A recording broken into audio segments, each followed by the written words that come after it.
الحمد للہ رب العالمین والعاقبۃ للمتقین والصلاة والسلام علی رسولہ محمد وآلہ واصحابہ اجمعین اما بعد فاعوذ باللہ من الشیطان الرجیم بسم اللہ الرحمن الرحیم لقد خلقنا الانسان فی کبد صدق اللہ مولانا العظیم۔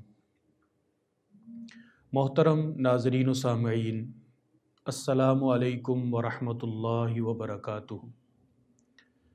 آج کی ہماری گفتگو کا عنوان ہے ہماری پریشانیاں اور ان کا حل قرآن مجید اور سنت رسول کی روشنی میں۔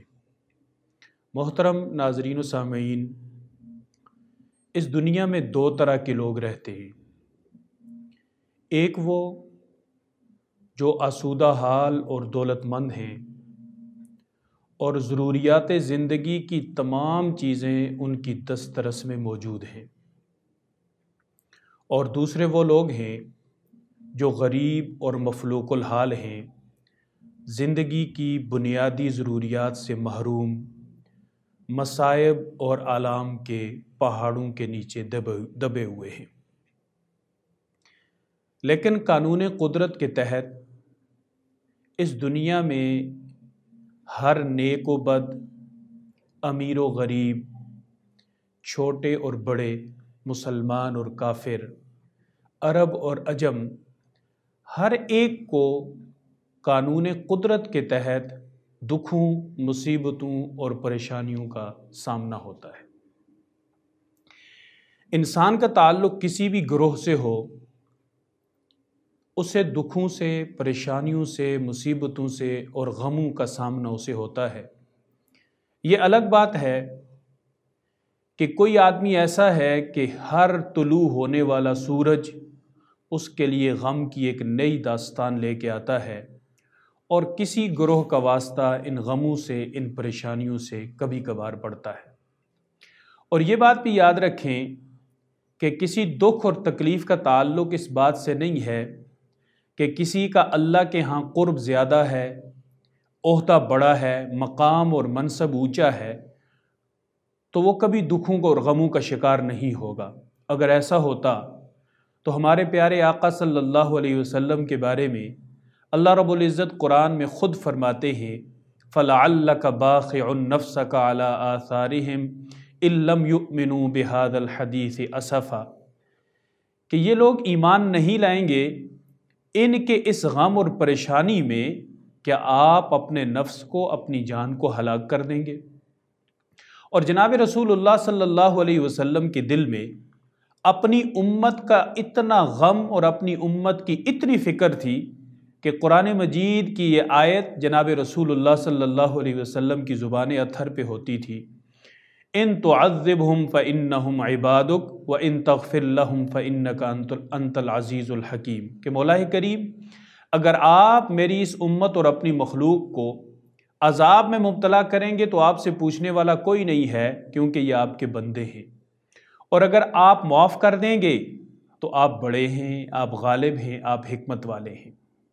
جناب رسول اللہ صلی اللہ علیہ وسلم کے جو اوصاف احادیث مبارکہ سے معلوم ہوتے ہیں، ان میں جناب رسول اللہ صلی اللہ علیہ وسلم کے چہرہ مبارک کی کیفیت سیرت نگاروں نے یوں بیان کی ہے کہ آپ دائم الفکر متواصل الاحزان، کہ چہرہ اطہر پہ تبسم تو ہوتا تھا لیکن اس کے ساتھ ساتھ ایک غم اور ایک فکر۔ لیکن یاد رکھیں کہ جناب رسول اللہ صلی اللہ علیہ وسلم کا کوئی غم، کوئی فکر دنیا کے متعلق نہیں تھا، آپ کا غم اپنی امت اور اپنی امت کی نجات اور آخرت کے متعلق تھا۔ اسی طرح دکھوں اور غموں کا مداوع اگر مال اور دولت کے ذریعے سے کیا جا سکتا، اور یہ تصور قائم کیا جاتا کہ کوئی بھی مالدار آدمی کسی غم کا شکار نہیں ہوتا، تو انسانیت کی تاریخ کا سب سے بڑا مالدار اس کا نام ہے قارون۔ قارون کا وہی مال جس پہ اسے ناز تھا، جس پہ اسے گمنڈ تھا، وہی مال اس کے لیے سب سے بڑے غم کا، سب سے بڑی حسرت اور سب سے بڑے افسوس کا ذریعہ بنا کہ جب اس کا سارا مال اس کے سامنے زمین کے اندر ڈوبا اور وہ دیکھتا ہی دیکھتا اپنے مال سمیت زمین کے اندر دھنس گیا۔ اسی طرح اگر غموں کا تعلق اس بات سے ہوتا کہ جو آدمی کسی بڑے خاندان سے تعلق رکھتا ہے، بڑی نسبت سے تعلق رکھتا ہے، شاید وہ غمگین نہ ہو، تو اماں فاطمۃ الزہرا رضی اللہ تعالیٰ عنہ فرماتی ہیں صبت علی مصائب لو انہا صبت علی الایام سرن لیالیا، کہ مجھ پہ غموں کے اتنے پہاڑ ٹوٹے کہ میں نے اتنے دکھ برداشت کیے، میں نے اتنی تکلیفیں برداشت کی کہ اگر وہ غم، اگر وہ دکھ، اگر وہ پریشانیاں دنوں پہ آتی تو وہ دن سیاہ ہو کر رات میں تبدیل ہو جاتے۔ اس کا مطلب یہ ہے کہ دکھ اور غم انسان کی زندگی کا ایک خاصہ ہے، انسان کی زندگی کا ایک حصہ ہے، اور قانون فطرت کے مطابق یہ دنیا دار العمل ہے، یہاں ہر شخص کو غم کا، تکلیف کا، پریشانی کا سامنا ہے۔ اللہ رب العزت قرآن میں فرماتے ہیں لَقَدْ خَلَقْنَا الْإِنسَانَ فِي كَبَدٍ، کہ ہم نے انسان کو مشقت میں پیدا کیا ہے، کہ انسان ہے ہی مشقتوں کا پتلا۔ تو اس لیے میرے محترم بھائیوں، میرے بزرگوں اور عزیز دوستوں، زندگی میں اگر کبھی غم آئے تو یہ نہ سمجھیے کہ کہیں خدا نے میرے ساتھ نا انصافی کر دی۔ زندگی میں کبھی کوئی تکلیف اور کبھی کوئی پریشانی آئے تو یہ نہ سمجھیے کہ ان دکھوں نے، ان تکلیفوں نے، ان غموں نے میرا ہی گھر دیکھ لیا ہے، میرے علاوہ ان غموں اور ان تکلیفوں کا کسی اور کو سامنا نہیں ہے۔ یقین جانیے دنیا میں ہر شخص غمگین ہے، کوئی اپنے غموں کو چھپائے بیٹھا ہے اور کوئی اپنے غموں کو ساری دنیا کو دکھا رہا ہے۔ کوئی اپنے غم مخلوق کے سامنے رکھتا ہے تو کوئی اپنے غموں کو پیدا کرنے والے خالق اللہ رب العزت کے سامنے رکھتا ہے۔ جس نے اپنے غموں کا علاج مخلوق کے پاس تلاش کرنے کی کوشش کی، اس کے غم بڑھے، اس کے غموں میں اضافہ ہوا، اور جس نے غموں کا مداوا غموں کے خالق کے پاس جا کے کرانے کی کوشش کی، اسے اپنے غموں کا مداوا مل گیا، بلکہ وہ غموں کے اندر ہی اس قدر خوش ہے کہ جیسے شاعر نے کہا کہ تیرا غم بھی مجھ کو عزیز ہے کہ یہ تیری دی ہوئی چیز ہے۔ آئیے ذرا غور کرتے ہیں کہ ان غموں کو پیدا کرنے والے خالق نے اپنی الہامی کتاب قرآن میں اور اپنے پیارے حبیب جناب محمد الرسول اللہ صلی اللہ علیہ وسلم کے ذریعے ہمیں ان کا علاج کیا بتایا ہے، کیونکہ دنیا میں کوئی بیماری ایسی نہیں سوائے موت کے جس کا کوئی علاج نہ ہو، دنیا میں کوئی ایسا غم نہیں سوائے موت کے جس کا کوئی مداوا نہ ہو۔ تو جو غم پیدا کرنے والی ذات ہے، اس غم پیدا کرنے والی ذات نے، خالق غم نے، خالق پریشانی نے ان پریشانیوں کا علاج بھی قرآن مجید کے اندر بیان کیا ہے۔ سب سے پہلا علاج ہے اپنے عقیدے کی اصلاح۔ جب انسان کا عقیدہ درست ہو جاتا ہے، عقیدے کی درستگی کا مطلب یہ ہے کہ ہماری امیدوں کی ابتدا بھی اللہ سے ہو اور ہماری امیدوں کا آخری سہارا بھی اللہ رب العزت کی ذات ہو۔ یاد رکھیں کہ آخری سہارے کے طور پر تو کافر بھی اللہ رب العزت ہی کی طرف لوٹتے ہیں۔ وَإِذَا غَشِيَهُمْ مَوْجٌ كَالظُّلَلِ دَعَوُا اللَّهَ مُخْلِصِينَ لَهُ الدِّينَ فَلَمَّا نَجَّاهُمْ إِلَى الْبَرِّ إِذَا هُمْ يُشْرِكُونَ، جب ان کی کشتیاں اور ان کے جہاز سمندر میں غرق ہونے کے قریب ہو جاتے ہیں، وہ اپنے معبودوں کو چھوڑ دیتے ہیں اور پھر کیا کرتے ہیں؟ دعوا اللہ مخلصین لہ الدین، وہ کافر، وہ مشرک جو اللہ کو ماننے والے نہیں ہیں، وہاں پر وہ بھی اللہ کو پکارتے ہیں۔ اللہ فرماتے ہیں فَلَمَّا نَجَّاهُمْ إِلَى الْبَرِّ إِذَا هُمْ يُشْرِكُونَ، جب ہم انہیں خشکی کی طرف نجات دے دیتے ہیں، ہم ان کی جان بچا لیتے ہیں، تو وہ دوبارہ شرک کی طرف لوٹ آتے ہیں۔ اصلاح عقیدہ یہ نہیں ہے کہ کبھی رب کو بھی یاد کر لینا اور ہر حال میں سب کو یاد کرتے رہنا، اللہ کا شریک ٹھہرانا، یہ اصلاح عقیدہ نہیں ہے۔ اصلاح عقیدہ یہ ہے کہ ہمارا پہلا سہارا، پہلی امید بھی اللہ، ہمارا آخری سہارا اور آخری امید بھی اللہ رب العزت کی ذات ہو۔ ہم کسی بھی لمحے پر یہ نہ سوچیں کہ شاید اللہ سے ہٹ کر بھی اس پریشانی کو کوئی اور دور کر سکتا ہے۔ اور ہماری بہت ساری پریشانیوں کی وجہ ہمارے عقیدے کی خرابی ہے۔ اگر ہم اپنے عقیدے کو درست کر لیں تو ہماری بہت ساری پریشانیاں اس پہلے ہی علاج کے ذریعے سے ختم ہو جائیں گی کہ جب اللہ ہی سب کچھ ہے، ہمارا یہ عقیدہ بن جائے کہ اللہ ہی ان غموں کے پیدا کرنے والے اور بھیجنے والے ہیں، پریشانی میرے رب نے مجھے دی ہے اور اس پریشانی سے میرا اللہ مجھ سے یہ چاہتے ہیں کہ میں اپنے اللہ کے قریب ہو جاؤں، تو اس سے انسان کی بہت ساری پریشانیاں حل ہو جاتی ہیں۔ اللہ کا قرآن ہمیں یہ بتاتا ہے وَلَقَدْ بَعَثْنَا فِي كُلِّ أُمَّةٍ رَسُولًا أَنِ اعْبُدُوا اللَّهَ وَاجْتَنِبُوا الطَّاغُوتَ، کہ ہم نے ہر امت کے اندر ایک رسول بھیجا، اور اس رسول کا پیغام کیا تھا؟ ان اعبدوا اللہ، اللہ ہی کی عبادت کرو، اپنے عقیدے کو اللہ سے جوڑو، واجتنبوا الطاغوت، اور معبودان باطلہ طاغوت کی عبادت سے کنارہ کش ہو جاؤ، طاغوت کو اپنا معبود نہ بناؤ، طاغوت اللہ کا غیر ہے، اللہ کا ہر وہ غیر جس سے ہم نے اپنی خوشی، اپنی صحت، اپنی بیماری، اپنی تنگدستی، اپنی خوشحالی کی امیدیں باندھ رکھی ہیں، جب تک ہماری امیدیں طاغوت سے ٹوٹ کر رب کریم خالق حقیقی سے نہیں جڑیں گی، اس وقت تک ہماری پریشانیاں دور نہیں ہوں گی۔ پھر اللہ رب العزت نے قرآن مجید میں فرمایا تمہاری عبادتیں، تمہاری ریاضتیں، تمہاری بندگیاں، تمہاری جستجویں صرف اور صرف اللہ رب العزت کے لیے ہوں۔ قل ان صلاتی ونسکی ومحیای ومماتی للہ رب العالمین لا شریک لہ وبذالک امرت وانا اول المسلمین، آپ کہہ دیجئے میری نماز، میری قربانی، میرا جینا، میرا مرنا سب کچھ اللہ کے لیے ہے، اللہ کے غیر کے لیے میری زندگی میں کچھ بھی نہیں ہے۔ جب ہم اس عقیدے پہ مضبوط اور پختہ ہو جائیں تو یقین کریں ہماری بہت ساری پریشانیاں عقیدے کی اصلاح کے ساتھ ہی دور ہو جائیں گی۔ پھر فرمایا وَلَقَدْ أُوحِيَ إِلَيْكَ وَإِلَى الَّذِينَ مِن قَبْلِكَ لَئِنْ أَشْرَكْتَ لَيَحْبَطَنَّ عَمَلُكَ وَلَتَكُونَنَّ مِنَ الْخَاسِرِينَ۔ اللہ رب العزت 24ویں سپارے میں جناب محمد الرسول اللہ صلی اللہ علیہ وسلم کو مخاطب کر کے عقیدے کی اصلاح کی اہمیت حضور کی امت کو آپ کے ذریعے سے بتانا چاہتے ہیں کہ آپ کی طرف بھی وحی کی گئی ہے، اور آپ سے پہلے جتنے انبیاء کرام تھے ان کی طرف یہی وحی کی گئی۔ لَإِنْ أَشْرَكْتَ لَيَحْبَطَنَّ عَمَلُكَ، خدا نخواستہ اگر آپ کے عقیدے میں بھی کسی طرح کا کوئی شرک آ جائے تو لَيَحْبَطَنَّ عَمَلُكَ، آپ کے سارے اعمال ضائع ہو جائیں گے۔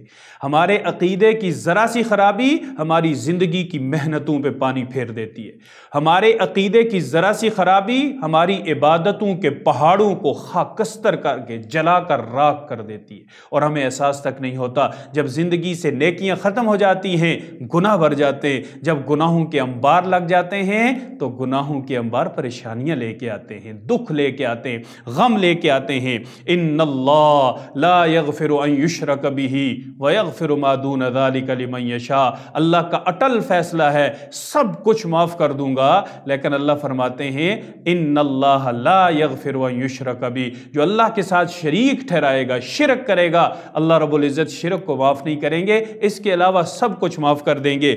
انہ من یشرک باللہ فقد حرم اللہ علیہ الجنہ ومأواہ النار وما للظالمین من انصار، جو بھی اللہ کے ساتھ شرک کرے گا اللہ فرماتے ہیں فقد حرم اللہ علیہ الجنہ، اللہ نے جنت کو اس پر حرام کر دیا ہے، اس کا ٹھکانہ جہنم ہے، ومأواہ النار وما للظالمین من انصار، ظالموں کا کوئی مددگار نہیں ہے۔ اب دیکھیں شرک کی وجہ سے، عقیدے کی خرابی کی وجہ سے، عقیدہ توحید سے زندگی خالی ہونے کی وجہ سے اللہ کے کاغذوں میں ہمارے بارے میں لکھ دیا گیا کہ یہ جہنمی ہے، اس پر جنت حرام ہے، ہمیں دنیا میں جتنی بھی سہولتیں ہوں اس فیصلے کے بعد ہی ہمارے اندر ایک آگ لگ جائے گی، اور وہ آگ کبھی بھی چین سے نہ بیٹھنے دے گی، نہ چین سے سونے دے گی، نہ چین سے اٹھنے دے گی۔ تو پتہ یہ چلا کہ انسان ہماری زندگی میں جتنی بھی پریشانیاں ہیں ان کا علاج دولت میں نہیں ہے، ان کا علاج پیسے میں نہیں ہے، ان کا علاج عہدے میں نہیں ہے۔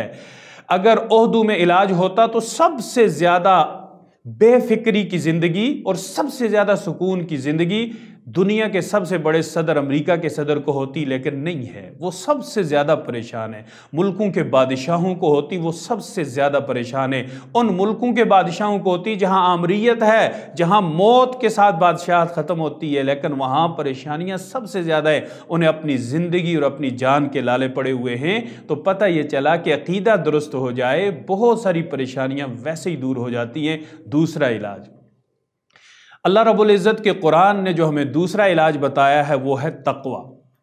تقوی اللہ کے خزانوں میں سے ایک بہت بڑا خزانہ ہے۔ جسے تقوی کی دولت مل جاتی ہے وہ دنیا کا سب سے مالدار ترین انسان بن جاتا ہے۔ اور یہ بھی یاد رکھیں کہ تقوی نیکیوں کی کثرت کا نام نہیں ہے، گناہ سے بچنے کا نام تقوی ہے۔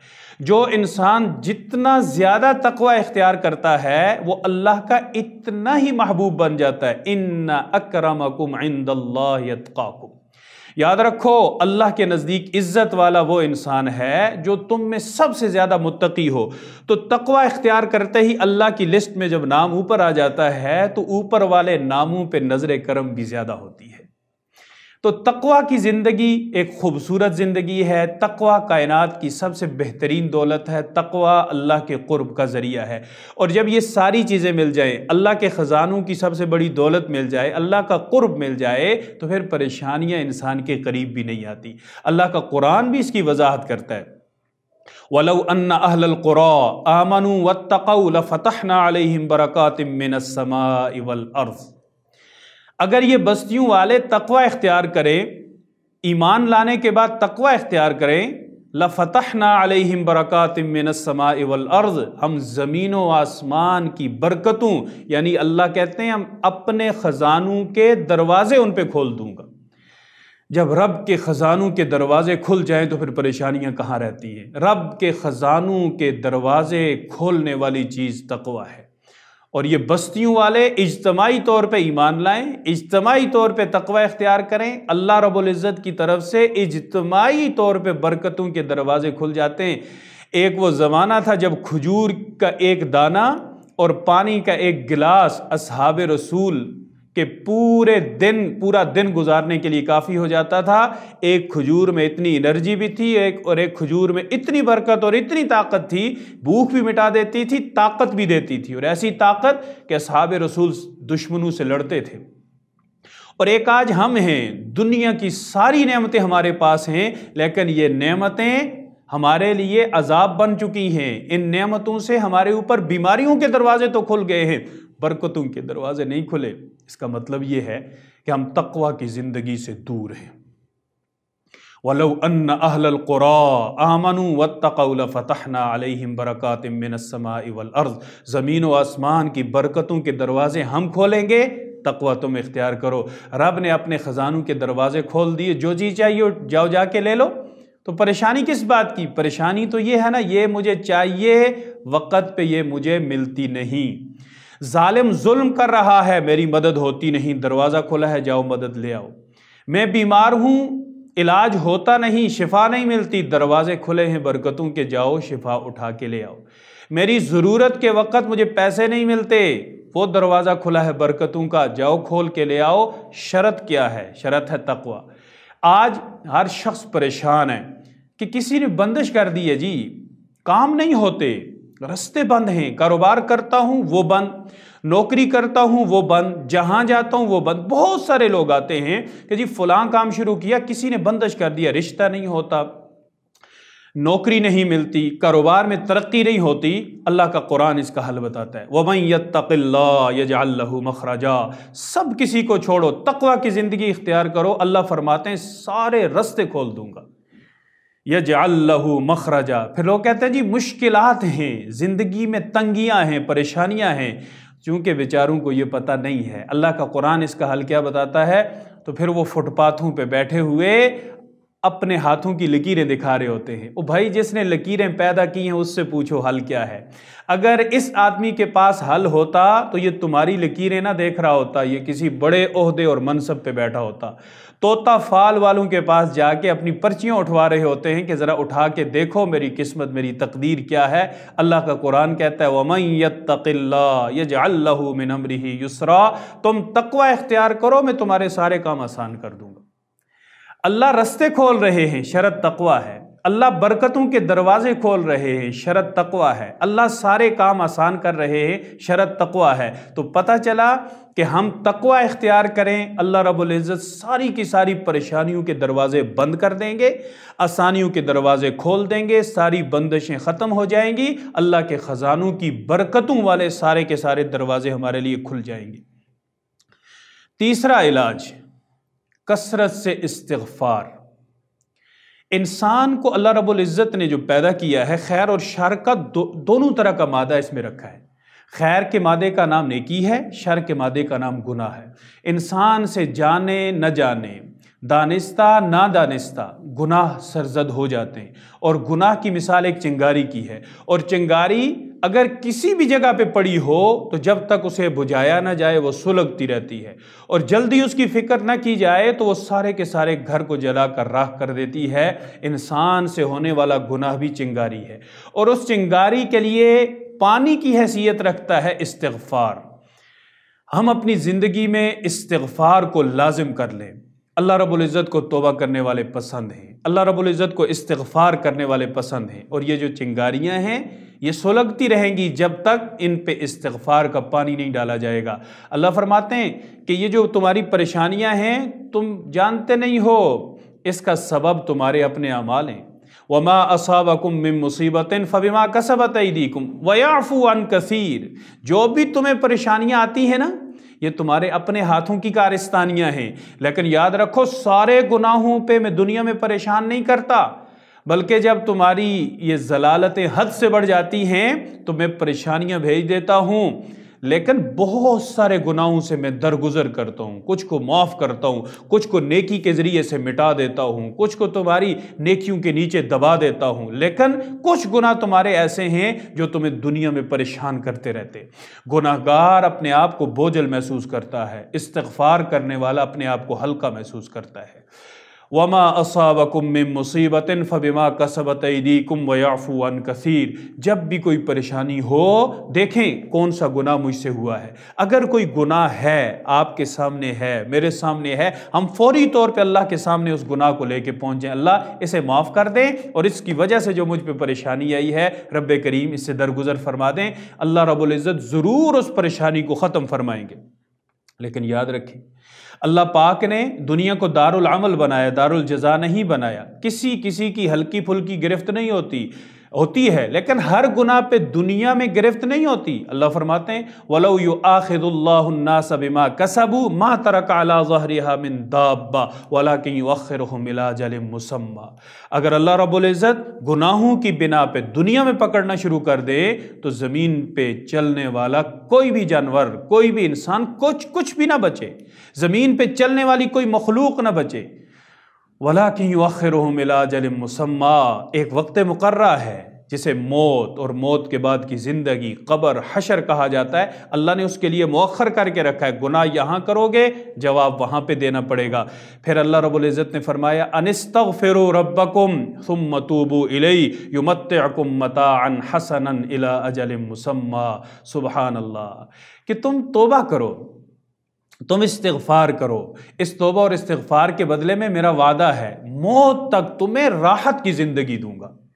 یمتعکم متاعا حسنا، دنیا کے ساز و سامان سے میں تمہیں مالا مال کر دوں گا، تم توبہ تو کرو۔ ان استغفروا، استغفار تو کرو۔ آج دنیا میں بہت سارے لوگ پریشان ہیں، جو اللہ والے ہیں، جو نیک لوگ ہیں، ان سے جو تھوڑے سے گناہ ہو جاتے ہیں، پھر جب انہیں احساس ہوتا ہے وہ اپنے ان گناہوں کی وجہ سے پریشان ہیں۔ پھر اسی طریقے سے کچھ لوگ جن کا تعلق زراعت سے ہے، کسان ہیں، وہ کھیتی باڑی میں بارش نہ ہونے کی وجہ سے پریشان ہیں۔ بارشیں نہیں ہوں گی تو قحط پڑ جائے گا، نقصان ہو جائے گا۔ بہت سارے لوگ ایسے ہیں جن کے ہاں اولاد نہیں ہے، وہ اولاد کی وجہ سے پریشان ہیں۔ بہت سارے لوگ اپنے باغات میں پھل نہ ہونے کی وجہ سے پریشان ہیں۔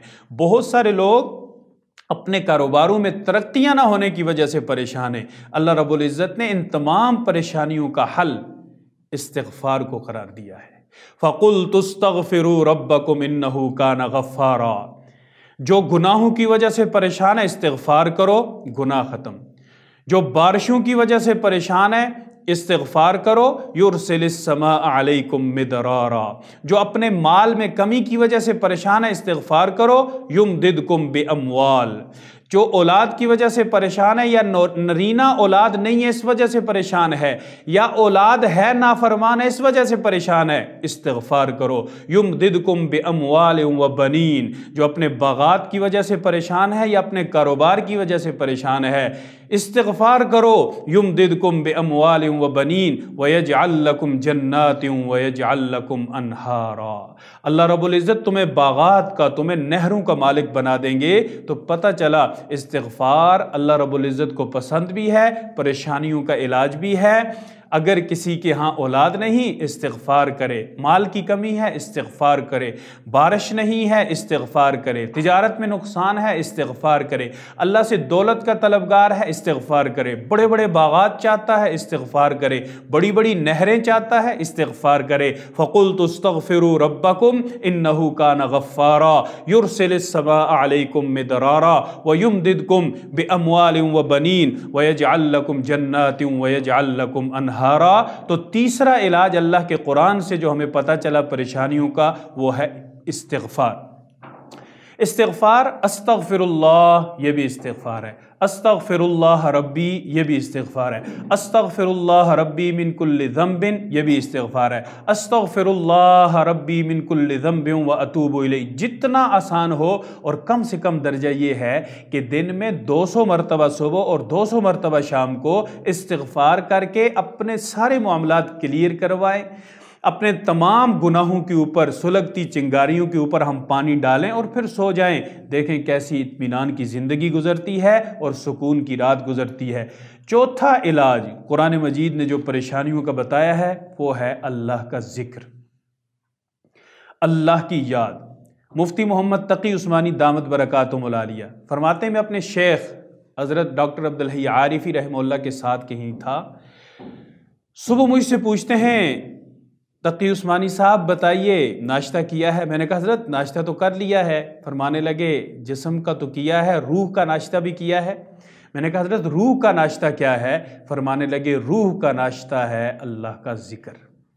جیسے بدنی ناشتے سے بدن کو طاقت ملتی ہے، اسی طرح روحانی ناشتے سے روح کو طاقت ملتی ہے۔ ہم بدن کے ناشتے کا تو انتظام خوب کرتے ہیں لیکن اپنی روح کے ناشتے کا انتظام نہیں کرتے۔ یاد رکھیں، ذکر لا الہ الا اللہ بھی ہے، ذکر دعا بھی ہے، ذکر تلاوت قرآن بھی ہے، ذکر نماز بھی ہے۔ اللہ کو جس حال میں، جس انداز سے انسان یاد کرے یہ ذکر ہے۔ اور اللہ رب العزت نے اپنے قرآن میں فرمایا ہے الذین آمنوا وتطمئن قلوبہم بذکر اللہ۔ وہ لوگ جو ایمان لائے ان کے دل اللہ کے ذکر سے اطمینان پاتے ہیں۔ الا بذکر اللہ تطمئن القلوب، یاد رکھو، اللہ فرماتے ہیں یاد رکھو، دلوں کا اطمینان اللہ کے ذکر میں ہی ہے۔ اور یہ تجربے کی بات ہے، یہ لا الہ الا اللہ، اللہ جانتا ہے اتنے میٹھے اور اتنے پیارے بول ہیں، کبھی پریشانیوں میں بجائے دائیں بائیں گھومنے کے لا الہ الا اللہ تنہائی میں پڑھیں، ساری دنیا سے انسان غافل ہو جاتا ہے۔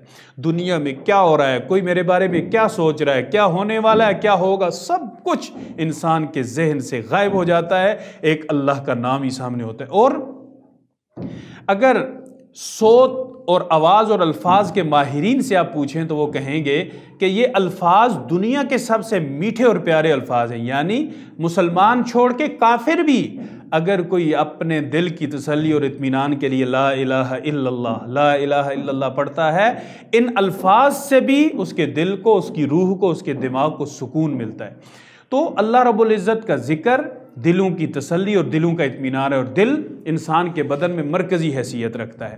جناب رسول اللہ صلی اللہ علیہ وسلم نے فرمایا کہ انسان کے بدن میں ایک ٹکڑا ہے، ایک لوتھڑا ہے، اگر وہ ٹھیک تو سارا بدن ٹھیک، اگر وہ ٹھیک نہیں تو سارا بدن ٹھیک نہیں۔ الا وہی القلب، وہ کیا ہے؟ وہ دل ہے۔ وہ کیا ہے؟ وہ دل ہے۔ الا وہی القلب، وہ دل ہے۔ تو اس لیے اگر انسان ذکر کرے گا تو ذکر سے اس کا دل مطمئن ہوگا، اور اگر دل مطمئن ہوگا تو سارا بدن مطمئن ہوگا۔ تو اس لیے ہمیں چاہیے کہ ہم کثرت کے ساتھ اللہ رب العزت کا ذکر کریں۔ یہ کچھ علاج تھے پریشانیوں کے، انشاءاللہ باقی اگلی نشست میں اللہ رب العزت ہم سب کو عمل کرنے کی توفیق عطا فرمائے۔ اگلی نشست میں انشاءاللہ العزیز ہمارے پریشانیاں اور ان کے کا جو حل قرآن و سنت کی روشنی میں اس کا بقیہ حصہ پیش کیا جائے گا۔ وآخر دعوانا ان الحمد للہ رب العالمین۔